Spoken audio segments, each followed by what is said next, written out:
All right, we are about 2 months, 16 days into the hurricane season, and we have 3 tropical systems we're watching. The one closest to home, of course, Fred, expected to make landfall later today. And as we get a closer look on the radar 1-hour time lapse, you can see it's trying to make a little bit of an eye wall. So it's trying to strengthen, but it really doesn't have much room in the open waters before it does reach over land to actually become a hurricane. But it is sitting off to the southwest of Tallahassee, about 115 miles. So again, this has about maybe a couple more hours before we start to see this making landfall along Panama City Beach, and that'll be later in the day today.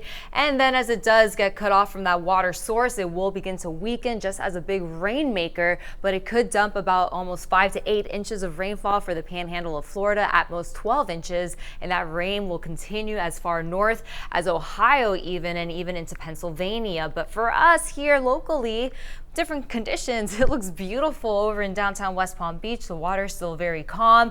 The Atlantic looking gorgeous, our beautiful blue sky. So very beautiful day today so far. Of course, it is on the hot side, upper 80s out the door. Feels like temperature triple digits, southeast wind.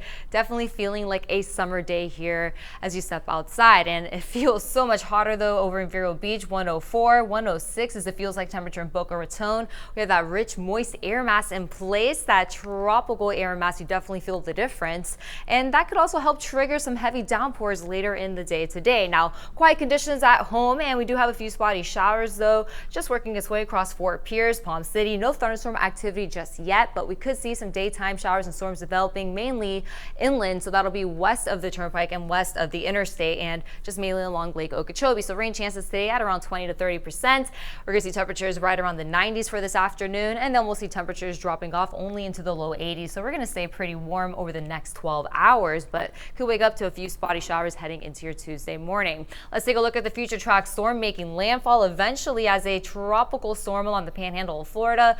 Could see a few showers, as I mentioned, inland, but then as we head throughout the rest of your evening, gorgeous conditions. Heading into the day for Tuesday, waking up to a few spotty showers. Most of the shower activity, though, will push inland as we go throughout the 11 o'clock hour, second half of the day, most of it along our innermost communities there, and this will continue to track to the west. Same pattern actually even for your Wednesday. So that's Fred. We do have 2 other areas that we're watching. The other one in the Caribbean Sea is Tropical Depression Grace. It was a tropical storm, expected to become a tropical storm once again before it passes into the water between Jamaica and Cuba, and then it will continue to move off to the west, passing over the Yucatan Peninsula, possibly further strengthening. We could even get a hurricane out of this one before making landfall between Mexico and southern Texas. And then the other area, this is a fish storm. This will not affect any land at all, but this could become Henry later in the day today. So we have tropical depression number 8. So, just a sign that it's still hurricane season. It's going to be hurricane season all the way until the end of November.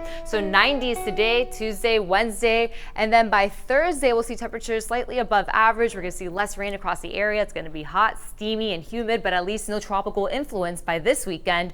We're going to see temperatures in the low 90s and your average thunderstorms by the afternoon.